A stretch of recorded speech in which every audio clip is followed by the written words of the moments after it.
सविता की ठेली पर अचानक ही एक पुलिस ऑफिसर आता है और वो पुलिस वाला बोलता है, सुनो, सविता तुम्हारा ही नाम है क्या?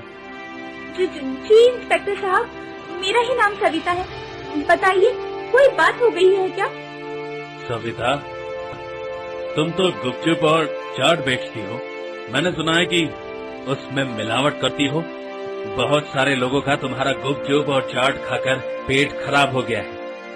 कई लोगों की तबीयत तुम्हारी इस चाट को खाने की वजह से खराब हो गई है। इसलिए कुछ लोगों ने पुलिस स्टेशन जाकर कंप्लेंट की है। अब तुम्हें हमारे साथ पुलिस स्टेशन चलना होगा, वो भी अभी इसी वक्त। लेकिन इंस्पेक्टर साहब, मैं तो बहुत दिनों से, बल्कि महीनों से ये गुपचुप और चाट बेचती हूँ। कभी कोई भी शिकायत नहीं आई। अगर ऐसा होता तो कोई तो ग्राहक आकर मुझसे इस बारे में शिकायत करता। मैंने अपने गुपचुप और चाट में कुछ भी मिलावट नहीं की है साहब। इसका फैसला तो पुलिस स्टेशन जाने के बाद ही होगा। ये सब कुछ मैं तुम्हें अभी यहाँ पर नहीं बता सकता। तुम्हारे गुपचुप और चाट के सैंपल की जांच भी होगी, तभी पता चल पाएगा कि तुम सच बोल रही हो या झूठ। सैंपल की जांच के बाद सब सामने आ जाएगा।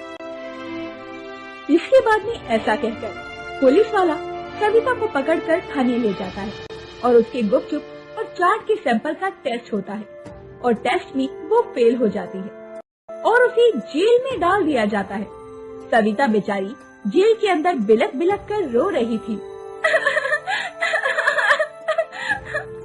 दूसरी तरफ जब सविता की माँ को ये बात पता चलती है तो वो बहुत दुखी होती है और खुद से कहती है, मेरी बेटी में तो कोई दोष नहीं था।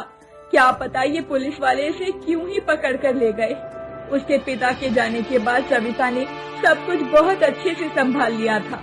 इस घर के मर्द की तरह सारी जिम्मेदारियां निभाई थी। लेकिन अब मेरी बच्ची जेल चली गई है। ना जाने घर का खर्चा कैसे चलेगा। निधि बेटा, अब तो तुझे ही दुकान लगाकर घर के खर्चे को संभालना होगा। सविता की जमानत भी करवानी होगी और उसके लिए पैसे भी तो जुटाने हैं। ये क्या कह रही हो माँ? मैं ठेला लगाऊंगी? मुझे तो धूप में काम करने की आदत नहीं है, तो मैं ये काम कैसे कर सकती हूँ? और फिर? क्या बेटा, क्या फिर? तू तो जानती है कि सविता अब जेल चली गई है और मेरी भी तबीयत बिल्कुल भी ठीक नहीं रहती है। इसीलिए मैं तो ठेले पर खड़ी नहीं हो सकती ना। अब तो तुझे ही ये सब कुछ संभालना है। घर में तो राशन भी खत्म हो गया है। भला हम लोग भूखे प्यासे कब तक इस तरह अपना गुजारा कर पाएंगे। अब तुझे ही ठेला चलाना होगा। अब उसके बाद निधि के पास कोई जवाब नहीं था। निधि अगले दिन धूप में गुपचुप और चाट का ठेला लगाती है। धीरे धीरे दोपहर के पहर के साथ धूप बढ़ती जा रही थी। निधि को बहुत तेज गर्मी लग रही थी। वो बार बार पानी पीकर अपनी प्यास बुझा रही थी। आखिर में निधि को चक्कर आ जाता है और वो गिर पड़ती है। बड़ी मुश्किल से निधि खुद ही लड़खड़ाते हुए अपनी आँख को संभालती है और छाव में जाकर बैठ जाती है। जिसके बाद वो अपने मन में सोचती है, हे भगवान, ये मुझे क्या हो गया? मैंने सिर्फ एक दिन ये ठेला लगाया और मेरी इतनी तबीयत खराब लग रही है कि मुझसे ये काम ही नहीं किया जा रहा। और मेरी बेचारी छोटी बहन हर दिन ठेला लगाकर हम लोगों का खर्चा उठाती थी। यहाँ तक कि उसने बड़ी बहन की शादी भी करवा दी। मैंने ही बहुत बड़ी गलती की। मैं अभी पुलिस स्टेशन जाऊंगी और पुलिस वालों को सारा सच बता दूंगी। मेरी गलती की सजा मेरी भोली भाली बहन नहीं भुगतेगी। उसने हम लोगों के लिए बहुत कुछ किया है और मैंने थोड़े से गुस्से के चलते उसके साथ कितना बुरा कर दिया। इसके बाद निधि पुलिस स्टेशन में जाती है और सारी बातें पुलिस वालों को सच सच बता देती है।